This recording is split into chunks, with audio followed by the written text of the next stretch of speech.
Hey guys, I'm back. I have another special car I want to show you. This is a one owner 1969 GTO that belongs to a beautiful lady holding the camera. Her mother bought this brand new in 1969. So we have the original title for it, the original bill of sale. We have all the paperwork for it. This was sitting in their barn at their farm on a dirt floor. And it was an Illinois car, so you can imagine the rust issues it had. It was really rusty. But I saw it sitting there, and I just couldn't leave it sit there any longer. A couple of years ago, I went out and got it, and we brought it home. I started working on it. I actually did get it running, and I had to put brakes, tires. The motor was stuck. So it was a lot of work just to get it back running again. Kind of like the 35 Plymouth I had. It just, when a car sits that long, they have a ton of issues. And they parked it for a reason, right? Back then it was just a car, and it had issues. And they got something newer, just put this in the building. And that's just what you did, you know. So the one of the best things in my life was when I got it running and we drove it back out to the farm, and it gave me a chance to hand her mom the keys, and they took it for a ride, and everybody was in tears. It was just a great moment. But it needed so much work that we couldn't continue to drive it. I decided I wanted to do a full restoration on this car. So that's where we're at in the process right now. Unfortunately, her mom is in a nursing facility.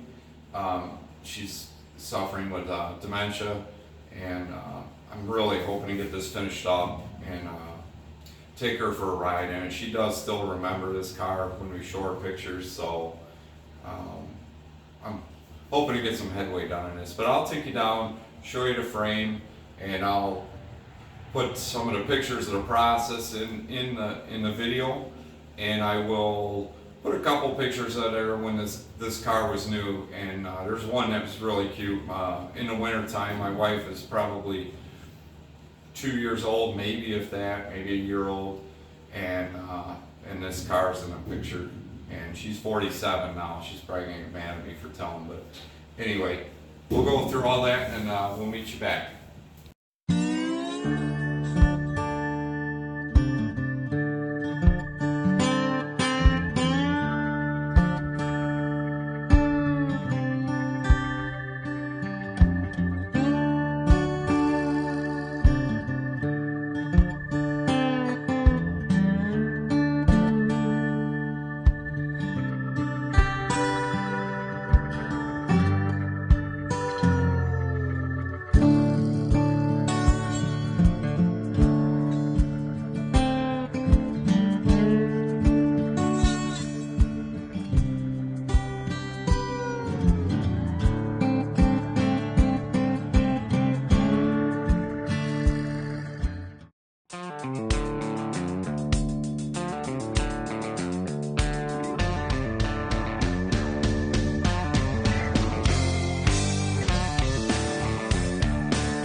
Okay, I'll walk you around this car real quick. So, first thing is this car had severe rust, as I mentioned. I took it to restoration specialists in Franklin, Wisconsin. They dipped it. I brought it home, did all the metal work, which was, there was hours and hours and hours of metal work to be done in this car. And just so everybody knows, I don't get paid to mention who I use for some of this stuff. I just like to pass the information along to other guys. Help try to minimize all the research and the finding who does what. I just use my experience to just help other people out is all. But I've had good luck with the people if I mention them. If I've had bad luck, I won't mention them in the video. The quarter panels, they were Dynacorn. I don't know. I think there's only 2 or 3, maybe 2 manufacturers that make these. They all fit like crap, but they're not GM, so you have to expect to do a little bit of work when you put them on. I chose to seam in the panel right here. I wanted the original door jamb. Some guys will say, oh, you should use a whole jamb, but I've seen so many cars where they shut the doors and the gap is terrible. And these quarters did not fit that good. And there was no way I was going to use the Taiwan-made door jamb. I could just tell by the way everything else fit, it wasn't going to work. They don't even give you the light hole. You have to cut that in there for the marker light. This is the original quarter panel here. Seamed it in around in here, hard to tell. This was cut when this was on. The quarter came over to here. Trunklet didn't fit. Anyway, I'm not going to go over every little detail what it took to put this together. I did have an original inner and outer wheelhouse for the driver's side and trunk extension, and I'll show you in the pictures. This was rotted out. It had some damage here, and it rusted out. They had filled it sometime, so this is off of our original quarter panel. The floor is out of a 1970 GTO. I bought it from a fellow in somewhere in Arizona. I can't remember right now. So he sold me a factory floor, and the cowl was pretty rusted out up here. So he sold me a section of cowl, and I seamed it in somewhere here. Hard to see. Somewhere right across here. I'll roll the car up and show you some other spots. Let's see if I can get this. Try to do this one-handed like this is kind of tricky. Get that locked in. Okay. So right now I'm in the process of scuffing the floor, and I'm going to paint it. I'm using all PPG on this car. Just because that's what I know the product line a little better than anything else. It's a matter of personal preference when it comes to that stuff. But so this floor is aftermarket back here, and this is where it seams together. So original GM floor in the front. Back there is aftermarket. And you can see I'm just little dimples or whatever. I'm just filling them in just to make the floor look pretty underneath. I don't know who's going to actually get under there, but so it's coming along. The rockers actually fit really nice. Those are AMD, so that was probably the best fitting part. This is AMD inner and outer wheelhouse over here. The driver's side was factory GM original.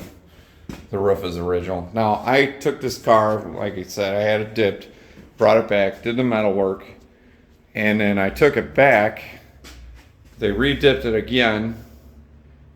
So the first round they only do 70%, and that gets away all the crap, the paint and fillers and whatever, rust, the major rust. So it gives you something, you kind of know where you're at. You know, the car comes back looking like Swiss cheese, but you don't have to work around all the, there's no hidden gems when you get it. So then you finish the metal work, you take it back up, you dip it again to finish it, and then I sent this, actually restoration specialists, they hook it up in a fixture and they haul it somewhere else in our facility and they e-coat it. So it's been through the whole process. I do recommend e-coating. It's a little more money, but it kind of gives it a chance to wash away it goes through a whole nother washing process to get rid of all the stuff out of the seams, especially, I've seen back in the old days, they get in the seams, you can get some acid leaching out. I think they're pretty careful about that now, but it can happen. So when you go through the e-coating process, it eliminates that. So I'll go take a video of the frame, show you where we're at with the frame. The engine, they called me the other day, it is done. I've got that out at Pfeiffer's Engine Specialties in Freeport. That thing's a whole nother story. But next weekend is dyno day. We're gonna dyno the engine. It is all factory. Built it as a Ram Air 3 engine. So no, this is not gonna be a hot rod. This is supposed to be 100% like it was when it was new. It is registered through PHS. So I'll take a video of the frame. We'll come back. I'll wrap this up after that. Okay, we're down by the GTO frame. I guess I'll start out with saying this frame is not the original to the GTO I'm restoring. The original frame was so severely rusted from sitting in that barn in the salt. It was really bad up in this area. It was smashed through there. They had low-sided it. I did cut off the left rear frame section of it. This is where GMA bodies have the serial number is stamped in right here, right by the rear left side. It is the original rear end to the car. It's a BOP 10 bolt. No, it's not a posi. I'm trying to keep it as it was. It's got all new stainless brake lines, stainless fuel lines. I bought them from Inline Tube. This car originally had drum brakes, and those are, as you can see, I converted to disc. My wife is going to drive this car, and I don't care that drums are original. I care more about her safety and ability to stop this car. So we have the original drums in the basement, and I have no intent on using them, but these are original GM calipers and the spindles, and then I just had to buy the discs. Original steering box, I had it rebuilt. Powersteering.com did a fantastic job. Whirly's custom powder coating and decal did all the powder coat on all the suspension, the frame, the rear end housing. Beautiful job. And Mitch Whirly and I picked out a color that I thought suited the sway bars and the metal parts. These parts are supposed to be raw steel from the factory. Well, I don't want them raw steel. I want them coated. Obviously, it will rust if you don't coat them. Unless you can wipe them down. There's some stuff they sell now. New bushings, new everything in this frame. It has red Pontiac wheels. I have the original wheels that I found at the farm for this car, and I took the time and restored the wheels. Well, they're 14s, so they don't fit with the disc brakes, I found out. So anyway, I get back up and I just wanted to show this frame. This is a donor frame. I would have kept the original, but it was so severely rusted. I was able to get this frame, and I'm happy to have it, and it's gonna make the car just that much nicer. I do have Bilstein shocks, and I upgraded the springs. It's got Hotchkiss springs on it, but other than that, this thing is pretty original. So, and of course, you've seen this old girl in my other videos here, my 35, and it's my Plymouth 67 Plymouth over there. So yeah, okay, so I showed you the frame of the car. We're back up here. I'm gonna wrap this up. I will put some slideshows of pictures of some of the process in the video, if I can figure out how to do that. And this car I've been working on this for several years now. A lot of it is a matter of time. I do work full time, so it's hard to do a project like this after work and on the weekends. A lot of it is money. These things cost a fortune to restore like this. So yeah, it's been a long process, but it is a labor of love, and I can't wait to see it done someday. I mean, I'm hoping to get some headway on it this year, and maybe we can get it wrapped up here. But you know, it still has to go through the whole paint process on the outside. I'm gonna look for somebody to paint it. I had one guy in mind, but he's a year out.